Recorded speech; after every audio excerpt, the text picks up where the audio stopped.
Logos for the Children's Bureau and the Capacity Building Center for States.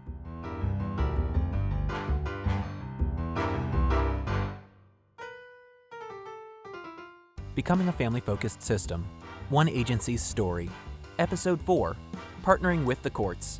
Animated characters discuss some of the challenges and successes at their agency. By this point, you've seen how we are modeling the partnership we want to see between caseworkers and families by working together with Rosa and Steven to find solutions. The changes we make in our culture are stronger when we engage with our partners outside of the agency too as we plan improvements.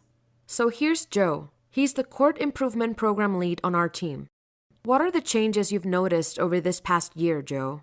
Well, it's clear that families are more involved in planning now.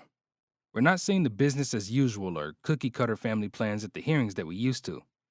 We're seeing more plans that are tailored to each family's needs, with a variety of services more appropriate for the identified needs, and even including informal support resources.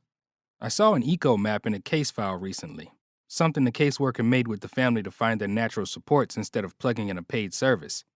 And on the court report form, we noticed that caseworkers are sometimes meeting in a family's home instead of in the agency office.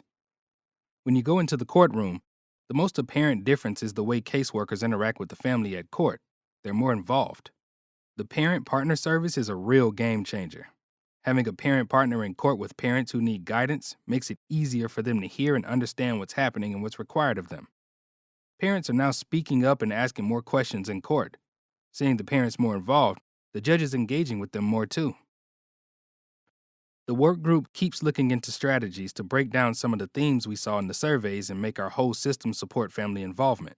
Strategies listed include cross-team training, parent partners in court, hearing notices to birth parents and resource parents, children and youth attending hearings, family-friendly hours, and Youth and Family on Advisory Council for CIP. More people are now attending hearings since we started sending out hearing notices to the resource family, the birth family, and their kin. Even youth participate. If they can't be there, they write letters. We're busting myths about it being bad for youth to be in court. It's empowering. They see how people are working hard for them, how their parents get to share their progress and ask for help if they need it. Youth are sharing their perspective in real time and are starting to feel that they have a say in what happens to them.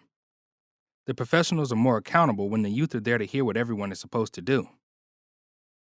We think we're headed in the right direction. The data tells us we're starting to see cases go through the system quicker, and we have shorter times to reunification. Local courts have begun sharing aggregate data around what types of petitions are being seen at hearings, looking at continuances that may be holding up the process, how families and youth are showing up and participating in hearings, and figuring out together how this serves family outcomes.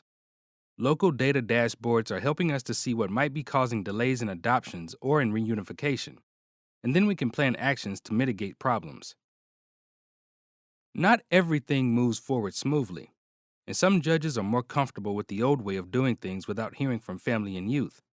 But as we work together and track the data, we are building our case to keep moving forward. Thanks, Joe. What we are seeing is a reflection of how our culture is shifting to be more family-focused. How are you working with your court system to engage families and youth?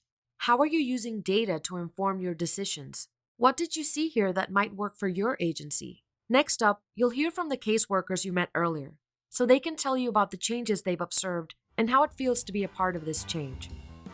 This video was created by the Capacity Building Center for States and funded by the U.S. Department of Health and Human Services, Administration for Children and Families, Children's Bureau, under contract number HHSP 2332-0140-0033C.